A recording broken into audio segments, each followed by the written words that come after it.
अक्टूबर 2023 ये बात है गाजा की सरहद से सिर्फ 40 किलोमीटर दूर इसराइल का मशहूर शहर हैफा की। एक अरब मुस्लिम डॉक्टर, आई रिपीट, एक अरब मुस्लिम डॉक्टर जिसका नाम विस्सम जुबैदत है, अपनी हॉस्पिटल की शिफ्ट शुरू करते हैं। उसके सामने इसराइली आर्मी का एक जख्मी सोल्जर पड़ा हुआ होता है। डॉक्टर पूरी रात उसका इलाज करता रहता है। बाहर जंग चल रही होती है, गाजा से धमकियों की आवाजें आ रही होती हैं। लेकिन इस कहानी की सबसे हैरान करने वाली बात यह है कि ये डॉक्टर सिर्फ हॉस्पिटल में ही काम नहीं करता था, वो इसराइली आर्मी का रिजर्व मेंबर भी था। हाँ, यानी जरूरत पड़ने पर आर्मी का हिस्सा भी बन सकता था। अक्सर लोग समझते हैं कि इसराइल के तमाम मुस्लिम्स एक ही सोच रखते हैं, लेकिन असल तस्वीर इससे काफी ज्यादा पेचीदा है। इसराइल के लगभग 21% आबादी मुस्लिम है, यानी तकरीबन 18 लाख लोग मुस्लिम्स हैं। इनमें से हजारों लोग हर साल इसराइली डिफेंस फोर्सेस, जिसे आईडीएफ कहा जाता है, उसके लिए वॉलंटियर करते हैं। आईडीएफ इसराइल की ऑफिशियल आर्मी है। सोचो, वही शख्स जो फ्राइडे को मस्जिद में नमाज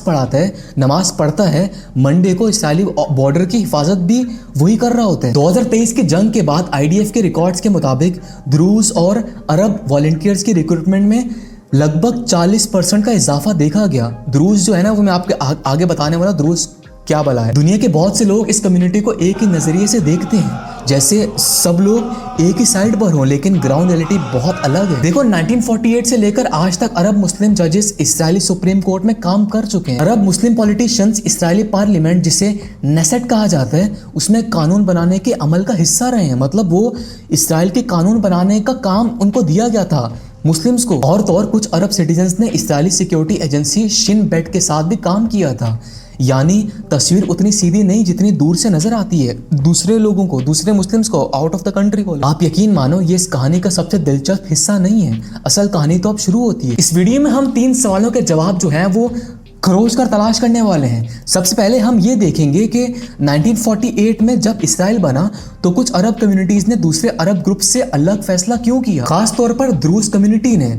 आज उन्हीं कम्युनिटीज के कई लोग इसराइली आर्मी में ऑफिसर्स हैं। ये सब कैसे हुआ और उनके और इसराइली स्टेट के दरमियान ऐसी कौन सी अंडरस्टैंडिंग बनी जिसका जिक्र अक्सर हिस्ट्री की किताबों में बहुत कम मिलता है। उसके बाद हम 2023 में हमास के अटैक के बाद इसराइल के अंदर रहने वाली अरब मुस्लिम कम्युनिटीज की तरफ भी जाएंगे, उनके बारे में भी जानेंगे। एक ही शहर, एक ही मोहल्ला और कभी कभी एक ही खानदान के लोग मुख्तलिफ रास्ते चुनते नजर आए। कुछ लोगों ने इसराइली फ्लैग के साथ खुद को खड़ा किया, जबकि दूसरे गाजा के हक में प्रोटेस्ट में शामिल हुए। आखिर ये अंदरूनी इख्तिलाफ कितना गहरा है और इसके असर उनकी रोजमर्रा की जिंदगी पर किस तरह पड़ा। और फिर आखिर में हम एक इसराइली गवर्नमेंट रिपोर्ट की बात करेंगे जो 2021 में सामने आई।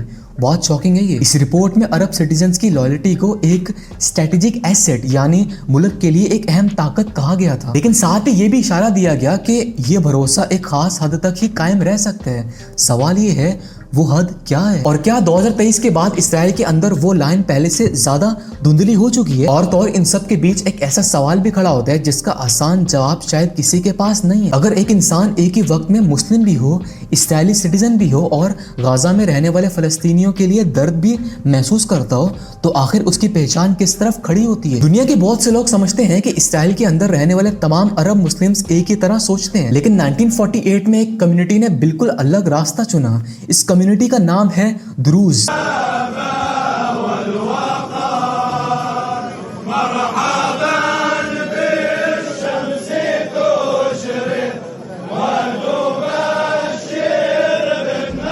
और अगर आप पहली बार ये नाम सुन रहे हो तो उतना समझ लो कि द्रूज एक अलग रिलीजियस कम्युनिटी है। वो अरब हैं, लेकिन उनका मजहब इस्लाम से जुड़ा हुआ होने के बावजूद भी अपनी अलग पहचान रखते हैं। जब 1948 में इसराइल बना तो ज़्यादातर अरब कम्युनिटीज़ ने नई इसराइली स्टेट को कबूल नहीं किया, लेकिन द्रूज लीडर्स ने एक मुख्तलिफ फैसला किया। उन्होंने इसराइली लीडरशिप के साथ एक ऐसी अंडरस्टैंडिंग बनाई जिसे बाद में कोवेनेंट ऑफ ब्लड कहा गया, यानी एक ऐसा रास्ता जो लिखित एग्रीमेंट नहीं था, लेकिन दोनों तरफ से बहुत मजबूत कमिटमेंट समझा गया। इस फैसले के बाद 1956 में इसराइली गवर्नमेंट ने द्रूज मर्दों के लिए कंपल्सरी मिलिट्री सर्विस शुरू कर दी, यानी उनके लिए आर्मी में सर्विस करना लाजमी बना दिया गया। हैरानी की बात यह थी कि ये कानून किसी और अरब कम्युनिटी पर लागू नहीं हुआ, सिर्फ द्रूज कम्युनिटी पर लागू हुआ। आज भी हजारों द्रूज सोल्जर्स इस्राइली डिफेंस फोर्सेस यानी IDF का हिस्सा हैं और एक्टिव ड्यूटी पर काम करते हैं। इस कहानी का एक अहम नाम है मेजर यूसुफ मेशलेब। 2002 में जेनिन रेफ्यूजी कैंप ऑपरेशन के दौरान उन्होंने इस्राइली फोर्सेस की लीडरशिप की। सोचो, एक अरब ऑफिसर जिसकी कम्युनिटी अरब है लेकिन जिसकी वफादारी जो है वो इस्राइली आर्मी के साथ है। सुनकर कितनी अजीब सी चिलिंग वाइब्स आ रही है ना। बाहर से देखने वालों को ये कॉन्ट्रडिक्शन लग सकती है, लेकिन द्रूज कम्युनिटी के बहुत से लोगों के लिए ये उनके 1948 के फैसले का हिस्सा है। ये सिर्फ आर्मी तक महदूद नहीं रहा।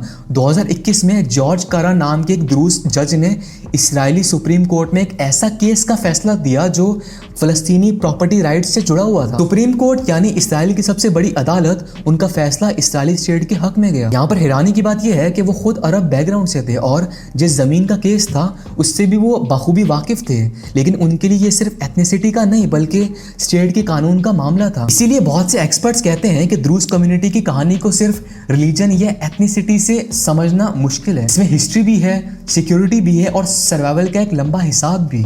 लेकिन द्रूज एक अलग कम्युनिटी है। अब असल सवाल अब शुरू होते हैं। जो लोग खुद को खुलकर मुस्लिम कहते हैं इस्राइल में और इस्लाम को फॉलो करते हैं, उनकी पोजीशन क्या है वहां पर? 2023 में जब गाजा में जंग चल रही थी, उसी दौरान इस्राइली पार्लियामेंट जिसे नेसेट कहा जाता है, उसमें से एक अरब मुस्लिम लीडर खड़े होते हैं और कहते हैं कि हमास के अटैक ने उनकी कम्युनिटी को बहुत ज्यादा नुकसान पहुंचाया है। उनका नाम है मंसूर अब्बास। इस नाम को याद रखो क्योंकि उन्होंने इस्राइली सियासत में एक ऐसा कदम उठाया जो पहले कभी नहीं हुआ था। अब जो मंसूर अब्बास थे वो राम पार्टी के लीडर थे। ये एक अरब इस्लामिस्ट पॉलिटिकल पार्टी है। 2021 में पहली बार उनकी पार्टी इस्राइली कोलिशन गवर्नमेंट का हिस्सा बनी। कोलिशन गवर्नमेंट का मतलब होता है जब एक से ज्यादा पॉलिटिकल पार्टीज मिलकर हुकूमत बनाती हैं। उस वक्त प्राइम मिनिस्टर नफ्त अली बेनेट थे जो राइट विंग इस्राइली लीडर माने जाते थे और उनकी हुकूमत का हिस्सा एक अरब मुस्लिम पार्टी भी थी। उस वक्त मंसूर अब्बास ने खुलकर कहा था और ये बात रिकॉर्ड पर मौजूद है कि वो इस्राइल की स्टेट को एक्सेप्ट करते हैं और इस्राइली सिटीजन्स की बेहतरी के लिए काम करना चाहते हैं। इस बयान के बाद इस्राइली राइट के कुछ लोग भी हैरान हुए और फलस्तीनी सपोर्टर्स के एक हिस्से ने उन्हें सख्त तनकीद का निशाना भी बनाया। हमास ने भी उनके खिलाफ बयान दिया, लेकिन अब्बास अपने फैसले पर कायम रहे। उनका कहना था कि अगर अरब सिटीजन्स को बेटर स्कूल्स, हॉस्पिटल्स, रोड्स और बुनियादी सहूलियात चाहिए तो सियासी प्रोसेस का हिस्सा बनना बहुत जरूरी है। रिपोर्ट्स के मुताबिक उस वक्त अरब टाउन्स को इंफ्रास्ट्रक्चर स्पेंडिंग में दूसरे इलाकों के मुकाबले में कम हिस्सा मिल रहा था। अब्बास ने आइडियोलॉजी से ज्यादा प्रैक्टिकल सियासत को तरजीह दी। उनका मानना था कि हुकूमत का हिस्सा बनकर अपनी कम्युनिटी के लिए ज्यादा हासिल किया जा सकता है। फिर 2023 में गाजा वॉर शुरू हुई। इसके बाद राम पार्टी कोलिशन से अलग हो गई, लेकिन मंसूर अब्बास ने इस्राइली स्टेट को रिजेक्ट भी नहीं किया। उन्होंने सिर्फ अपना सियासी फैसला बरकरार रखा, यानी उन्होंने एक ऐसी लाइन पर चलने की कोशिश की जो बहुत पतली थी, ना पूरी हिमायत ना पूरी मुखालिफत। अक्टूबर 2023 के बाद अरब सिटीजन्स के लिए सबसे मुश्किल सवाल सिर्फ सियासत का नहीं था। रोजमर्रा की जिंदगी में भी लोगों को बार बार अपनी पोजीशन जो थी वो समझनी पड़ती थी। यूनिवर्सिटीज, हॉस्पिटल्स, वर्क प्लेसेस और सोशल मीडिया, हर जगह एक ही सवाल उनका पीछा कर रहा था, तुम किस साइड पर हो भाई? अक्टूबर 2023 में हैफा में एक अरब मुस्लिम फैमिली ने अपने घर पर इस्राइली फ्लैग लगा दिया। कुछ ही देर बाद उनके पड़ोसियों ने, जो खुद भी अरब मुस्लिम्स थे, उनके दरवाजे पर गद्दार यानी गद्दार लिख दिया। दोनों फैमिलीज लगभग 30 साल से एक दूसरे को जानती थी, लेकिन जंग ने उनके दरमियान भी दीवार खड़ी कर दी। ये सिर्फ एक वाकया नहीं था। अब्राहम इनिशिएटिव्स, जो अरब और जूइश कम्युनिटीज के दरमियान रिलेशंस पर रिसर्च करती है, उसके मुताबिक अक्टूबर 2023 के पहले 3 हफ्तों में मिक्स्ड सिटीज में कम्युनल टेंशन के इंसिडेंट्स में लगभग 340% का इजाफा हुआ। हैफा, लॉर्ड और एक्रे जैसे शहर इस टेंशन का मरकज बन गए। ये पहली बार भी नहीं था। 2021 के गाजा कॉन्फ्लिक्ट के दौरान लॉर्ड में अरब और जूइश ग्रुप्स के दरमियान इतनी शदीद झड़पन हुई, मतलब फाइट हुई, कि इस्राइली गवर्नमेंट को स्टेट ऑफ इमरजेंसी लगानी पड़ी। 1966 के बाद ये पहला मौका था जब उस शहर में ऐसा कदम उठाया गया। लेकिन इसी कहानी का एक दूसरा पहलू भी है। अक्टूबर 2023 में हैफा के कई अरब मुस्लिम डॉक्टर्स ने अपनी इमरजेंसी शिफ्ट्स खुद से लंबी कर दी। उन्होंने जख्मी इस्राइली सोल्जर्स के लिए इलाज किया और उन गाजा पेशेंट्स का भी किया जो इस्राइली हॉस्पिटल्स में ट्रांसफर किए गए थे। रामबम हॉस्पिटल के डॉक्टर फैरिस एतराश ने एक इंटरव्यू में कहा था, मैं सबसे पहला डॉक्टर हूँ, बाकी सब बाद में, मतलब पॉलिटिक्स پریکٹیکل چیزیں بعد میں، سب سے پہلے میں ڈاکٹر ہوں تو میں اپنا ڈاکٹر کا فریضہ انجام دوں گا. لیکن اسی ہاسپٹل کی ایک عرب نرس نے اپنی پہچان چھپاتے ہوئے کہا رات کو گھر جا کر روتا ہوں میں، صبح واپس آتا ہوں اور اپنا کام کرتا ہوں. مطلب سوچتا ہوں کہ میں کیا کر رہا ہوں لیکن کوئی آپشن نہیں ہے. گھر جا کر رات کو روتا ہوں، صبح آ کر اپنی ڈیوٹی جو میں روز انجام دے رہا ہوتا ہوں وہ کنٹینیو کرنے لگ جاتا ہوں. دونوں باتیں سچ ہیں. شاید اس سے بہتر طریقے سے اس اندرونی ٹکراؤ کو بیان نہیں کیا جا سکتا جو بہت سے عرب سٹیزنز محسوس کر رہے ہیں وہاں پر. اور پھر ایک ایسا ڈاکیومنٹ سامنے آیا جس نے اس پوری بحث کو ایک نئی ڈائریکشن دے دی. 2021 میں اسرائیلی پرائم منسٹر آفس کے ایک انٹرنل اسٹریٹجی ڈاکیومنٹ کے کچھ حصوں کا ذکر ہیرٹس نیوز پیپر نے کیا. رپورٹ کے مطابق اس ڈاکیومنٹ میں عرب سٹیزنز کو ایک اسٹریٹجک سویلین بفر کہا گیا تھا، یعنی ایسے سٹیزنز جن کی اسرائیلی سوسائٹی میں موجودگی اور انٹیگریشن ملک کے لیے ایک اہم اسٹریٹجک فائدہ سمجھا جاتا تھا. لیکن ڈاکیومنٹ کا دوسرا حصہ اور بھی زیادہ اہم تھا. اس میں لکھا گیا تھا کہ یہ فائدہ تب تک قائم رہ سکتا ہے جب تک عرب سٹیزنز کو میننگ فل اکنامک اور سیوک پارٹیسپیشن ملتی رہے، یعنی جب تک انہیں جابز، ڈیولپمنٹ، ایجوکیشن اور سیاسی حصہ ملتا رہے.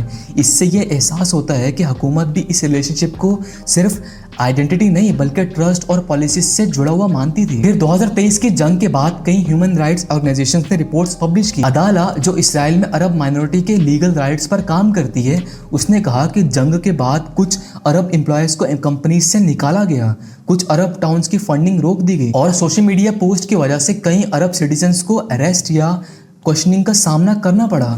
کچھ کیسز میں تو لوگوں نے صرف غازہ کے سیویلینز کے لیے دکھ کا اظہار کیا تھا. ایک مثال محمد جوالی کی بھی دی گئی. نازارت کے اس جوان نے فیس بک پر غازہ کے بچوں کے لیے اپنے دکھ کا اظہار کیا. رپورٹس کے مطابق ہوا یہ کہ کچھ دن بعد اس کی جاب ختم کر دی گئی اور پولیس نے اسے پوچھ تاچھ کے لیے بلایا. پھر یہ واقعہ اس ٹائم بہت چرچا میں رہا کیونکہ اس نے فریڈم آف ایکسپریشن اور نیشنل سیکیورٹی کے درمیان ایک مشکل سوال کھڑا کر دیا. اور شاید یہیں پر اس پوری کہانی کا سب سے بھاری پہلو سامنے آتے ہیں. اگر کوئی شخص ایک ملک کا سٹیزن بھی ہو، اسی ملک کے قانون کا حصہ بھی ہو اور ساتھ ہی دوسری طرف مرنے والے لوگوں کے لیے درد بھی محسوس کرتا ہو، تو اس کی پہچان کو کس طرح سمجھا جائے؟ آج اسرائیل کے اندر رہنے والے لگ بھگ 18 لاکھ عرب سٹیزنز کے لیے یہ صرف سیاسی بحث نہیں ہے بلکہ روزمرہ کی زندگی کا ایک بہت مشکل سوال ہے. جو دروز سولجرز اسرائیلی آرمی میں کمپلسری ملٹری سروس کرتے ہیں، انہیں کبھی کبھی ویسٹ بینک کی آپریشنز میں بھی بھیجا جاتا ہے. حیرانی کی بات یہ ہے کہ دروز کمیونٹی صرف اسرائیل تک محدود نہیں ہے. ان کے لوگ سیریا، لیبنان اور فلسطین میں بھی رہتے ہیں. اس کا مطلب کبھی کبھی ایک دروز سولجر انہیں علاقوں میں پیٹرول کر رہا ہوتا ہے جہاں اس کے دور کے رشتہ دار رہتے ہیں. 2019 میں اسرائیلی نیوز پیپر یڈوائٹ نام کا نیوز پیپر ہے، یڈوائٹ نیوز پیپر سے بات کرتے ہوئے ایک دروز سولجر نے کہا تھا کبھی کبھی میں سوچتا ہوں اگر وہ مجھے پہچان لے تو، مطلب وہ انڈائریکٹلی کہنا چاہ رہا ہے کہ اگر میرے رشتہ دار مجھے پہچان لے تو. اکتوبر 2023 کے بعد اسرائیلی گورنمنٹ نے عرب سٹیزنز کے سوشل میڈیا پوسٹ پر نظر رکھنے کے لیے ایک ڈیڈیکیٹڈ مانیٹرنگ یونٹ ایکٹیویٹ کی، جو یونٹ 8200 کے انڈر کام کر رہی تھی. حیفا کی ایک عرب اسرائیلی ٹیچر لاما خاطر، انہوں نے صرف ایک پوسٹ شیئر کی تھی جس میں غازہ کے ہاسپٹل کی تصویر تھی. رپورٹس کے مطابق اس پوسٹ کی وجہ سے انہیں جاب سے سسپینڈ کر دیا گیا اور 11 گھنٹوں تک انٹروگیشن کا سامنا کرنا پڑا. حیرانی کی بات یہ تھی کہ وہ تصویر اصل میں بی بی سی کی رپورٹ سے لی گئی تھی. بی بی سی کے جرنلسٹ کے خلاف کوئی ایکشن نہیں ہوا، لیکن خطر جو اسرائیلی سٹیزن تھی ان سے پوچھ تاچھ کی گئی. 2023 کے بعد عرب سٹیزنز کے خلاف جو لیگل کیسز فائل کیے گئے ان کی تعداد 2022 کے مقابلے میں 178% زیادہ تھی. یہ زیادہ تر سپیچ یعنی الفاظ اور سوشل میڈیا پوسٹ سے متعلق کیسز تھے اور ان کیسز میں کنوکشن ریٹ 94% بتائی گئی. سوچو اگر آپ ایک اسرائیلی عرب ہیں اور آپ کے خلاف ایسے کیس بن جائیں تو بچ نکلنا لگ بھگ ناممکن جیسا لگتا ہے. شاید اسی لیے یہ کہانی صرف اسرائیل کی کہانی نہیں ہے. ہاں، جب بھی کوئی مائنورٹی کمیونٹی کسی اسٹیٹ کے ساتھ ایک ڈیل کرتی ہے جہاں سیوک پارٹیسپیشن کے بدلے لائلٹی دی جاتی ہو تو وہ ڈیل اکثر برابری کی نہیں ہوتی. یہ فیصلہ اسٹیٹ کرتی ہے کہ وہ ڈیل کب تک قائم رہے گی اور کب ختم ہو جائے گی. اور مائنورٹی چاہے کتنی بھی وفادار ہو یا کتنی بھی سوسائٹی میں گھل مل چکی ہو، اس سے بار بار اپنی وفاداری ثابت کرنی پڑتی ہے، بار بار پوری زندگی. اب میں آپ سے ایک سوال پوچھنا چاہتا ہوں، اگر کل آپ کے ملک میں صرف کسی ٹریجڈی پر دکھ کا اظہار کرنے کی وجہ سے آپ سے سوال کیا جانے لگے صرف اس لیے کہ لوگ سمجھتے ہیں کہ آپ غلط سائٹ سے تعلق رکھتے ہیں، تو آپ کیا کرو گے؟ اگر یہ ویڈیو ویلیوبل لگی تو مجھے سبسکرائب کرنا، مجھے بتانا آپ کا مجھے رسپانس چاہیے.